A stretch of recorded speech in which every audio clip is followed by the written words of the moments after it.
ஆறுனதுக்கு அப்புறமும் டெக்ஸ்சர் மாறாம கல்யாண வீட்லலாம் போடுவாங்கல்ல ரவா கேசரி. அது எப்படி செய்றதுன்னு பார்க்கலாமா?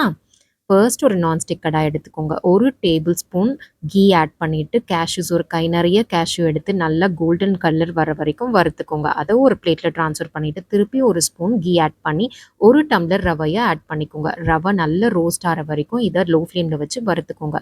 இத இன்னொரு பிளேட்ல ட்ரான்ஸ்ஃபர் பண்ணி வச்சுக்கோங்க. எந்த டம்ளர்ல நீங்க ரவ எடுத்தீங்களோ, அதே டம்ளர் எடுத்து 3 டம்ளர் தண்ணி ஆட் பண்ணிக்கோங்க. இந்த தண்ணீல ஒரு pinch of salt, colour powder, அதுக்கப்புறம் ஏலக்காய் தூள் கொஞ்சம் ஆட் பண்ணிட்டு, தண்ணி நல்லா சூடானதுக்கு அப்புறமா நம்ம ஏற்கனவே வறுத்து வச்சிருக்க ரவைய ஆட் பண்ணிக்கோங்க. ரவ நல்லா குக் ஆற வரைக்கும் இத மிக்ஸ் பண்ணி விடுங்க.